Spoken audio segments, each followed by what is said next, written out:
Bridges! Thank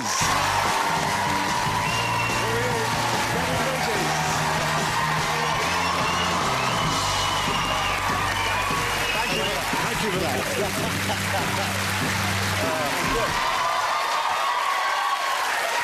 How are you, sir?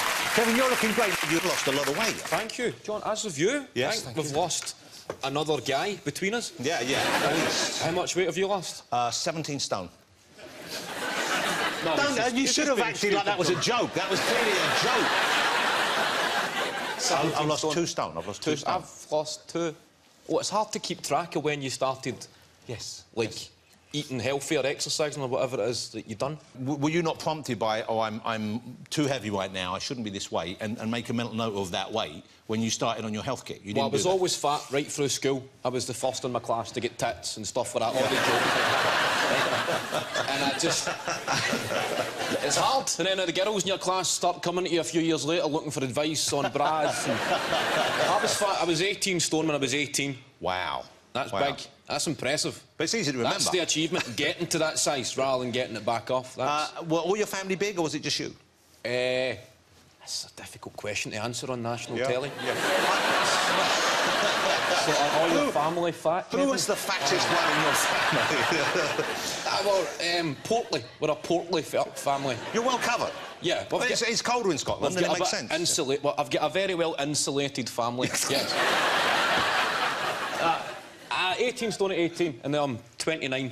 Wow. And I'm 14 stone. That's incredible. So 4 stone. But you... In 11 years. You stayed big... Which is a difficult diet to advertise. So it's been gradual. They're not going to see that on the front cover of a women's magazine. How to lose 4 stone in 11 years. But it's an achievement. You need to play the long game, because you cut out carbohydrates, is that right? I exist essentially on meat and fluids. Right, and that cannot be healthy, is it? Well, you look at me, I look amazing. Once again, why would you laugh at that? You look amazing on the outside, but eating too much... I bet he's got hemorrhoids, innit? Eating too much meat, and it can't be good for you, no? Because I went to a personal trainer guy, and he's telling me, he's asking what I have for breakfast. I'm saying I had toast, mate. And he's going, oh, that's starchy carbohydrates you need to eat. He's telling me to eat a steak and eggs. And how the fuck can that be healthier than a bit of toast? Because your body can burn that. Yeah, that's giving your body fuel. When you give your body toast, you're giving your body... Essentially, it's like cardboard that's been heated up, OK? With a bit of sugar mixed in. I'm sad that they've got to you, Jonathan. You've been radicalised. It's carbohydrates. I tried it for a couple of weeks and I thought I was going insane. So you couldn't survive without them? You wanted the carbs? I was fantasising about them. What did you miss the most? Anything. I was thinking of combinations of boiled rice inside a baked potato or a spaghetti toasty. I was so hungry. I was going to organise a benefit gig for myself. I was that hungry. No, what I done was I took a year off booze, right? 1 year. I just get fed up with the hangovers. And then in that year, because you're so bored, because booze plays a massive part of your life. It is. I came back, don't worry. I came back. So a whole year with no booze, and that was when you were eating the bread? I was eating moderately healthy, and then because you've got your weekends booze-free, that's when you start going to the gym. I've took up jogging. Yeah, wow. I'm one of their guys now. And how is that? Because that does feel a bit like you've kind of, you know, joined the other side there. This is not the Kevin Bridges I knew years ago. It's sad. I've become... How did your old friends react to this new you?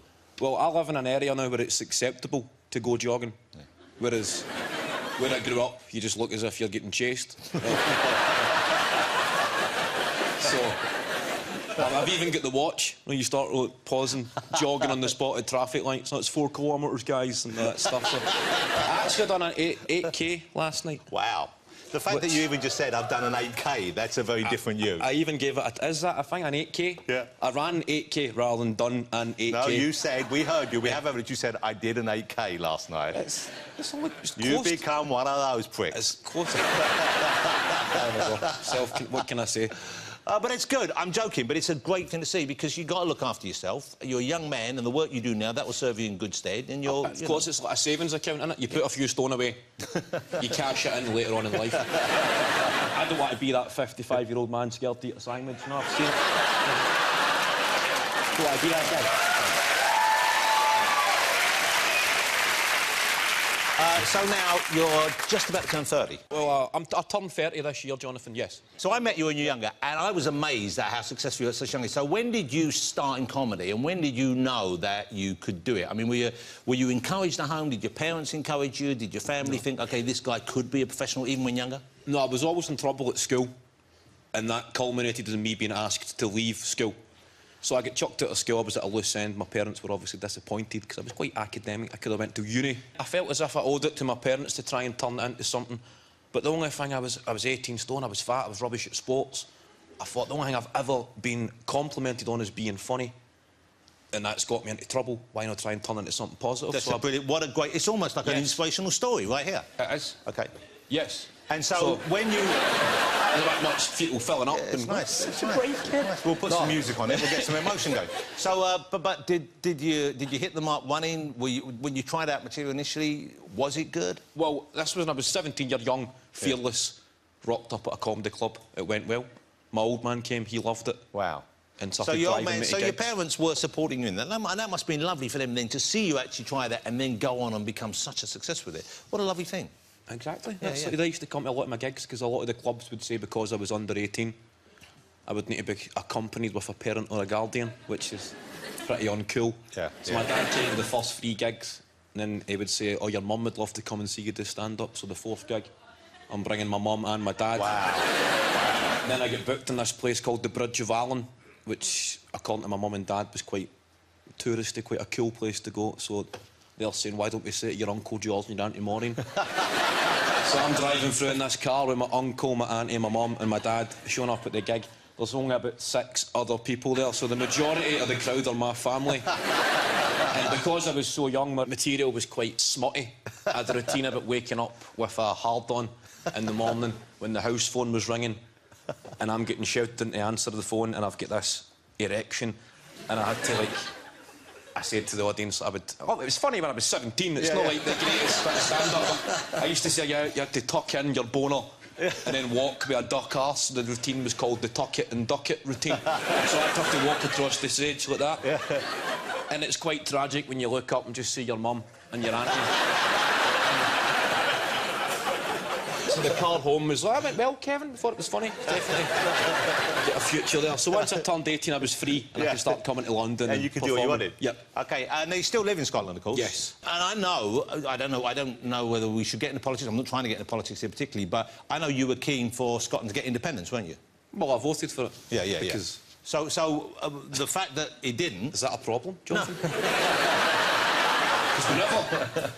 I voted for it, but nobody else did. Just me. Well, no, quite a few people did. Well, 45%. Yeah, which I think was very close. It was a very close result. But it was interesting the way it was reported, certainly down here, was, oh, my God, it was so clearly they were defeated. We think, no, 45 to 55, that's not a huge margin. That's, you know, pretty close. So you're suggesting a rematch? Well... 45 beats 45.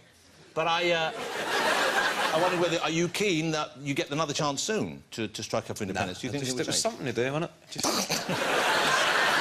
We did become the first country in history to vote against its own independence. Is that true? Is that... It's quite tough to explain. That's quite something, yeah. I actually had in New York, an American guy, this is a true story. He's gone, hey man, are you from Scotland? He heard my accent, and I said, yes. I was going to say aye, but I translated. Yeah. Right? And he's going, what the fuck happened there, man? Who would have fought Scotland? What about freedom? And he's going, what about William Wallace and all that shit? He's going, you guys said no. You know, we thought Asda were going to put their prices up. No. Do Americans, when I'm over there, Americans, they tend to like English people. They love Irish people, it strikes me. How are they with Scottish people? I had a guy tell me he was 1/4 Scottish. He was telling me what clan his family were from. I think they still think Scotland's a bit tribal and stuck back in the Braveheart days. And he's gone, my family's the Abernethy clan. And I'm going, all right, mate. And he's going, he's telling me their motto was Salus per Christum, which means salvation through Christ. This is in Gatwick Airport. Fucking Ned Flanders here. I think they love There's a lot of warmth towards Scottish people, I find, when I go. Yeah. They don't understand us, but they just sort of smile politely. Yeah. Your accent's the cutest. OK, so here now, it's Burns night any day now. Is it next week, Burns night? I don't know. I think it's Monday night. You don't celebrate? No, I never... I assume... I bank with a Scottish bank, and they always invite me to Burns night, and they make a big deal when I don't go, as if I'm letting them down. And I used to go, because I used to feel like, well, it's obviously a big thing for you guys, so I better come. And now I know that people don't care. I don't think I represent the whole nation. I don't personally celebrate But you you are Scottish. Yes. And you are here. Yes. So I'm asking you about this shit. Yes. All right. And I'm telling you... You don't care? Me... Well, I don't care. You're asking me if I'm celebrating Burns night. I don't... How do you... You're supposed to address the haggis. You're supposed to talk to the haggis before you eat it? You're supposed to talk to a dead animal. And then you have some whiskey? And then you have some whiskey. Yeah. Well, it's a nice excuse for a party, And then you put on your kilt, all the stereotypes, and then you deep fry some heroin, and then... I didn't start with that. I'm just commenting on a big night. But do you own a kilt? I don't own a kilt, no. I had to wear one once for a wedding. And I was only about 15 or 16, and that's the last time I've ever... Did you enjoy wearing the kilt? No, because it's really itchy. And so you don't still have that kilt? You hired the kilt? I hired the kilt. Wow, well, that's probably why it was itchy. Potentially, Jonathan, yes. And you get a knife as well. It's called a ski and do. A ski and do? And you put that in your sock? Yes. What do they call a sock? A sock. OK. Would you like Kevin to stay for the whole of the show, ladies and gentlemen? Yes, we would. You're a brilliant comedian. I love having you on the show. It's Mr. Kevin Bridges, ladies and gentlemen. That was so much fun. That was so much fun. All right. Still to come, we'll be joined by the fabulous John Krasinski, Catherine Tate will be here, and Mr. Will Poulter. Don't go away.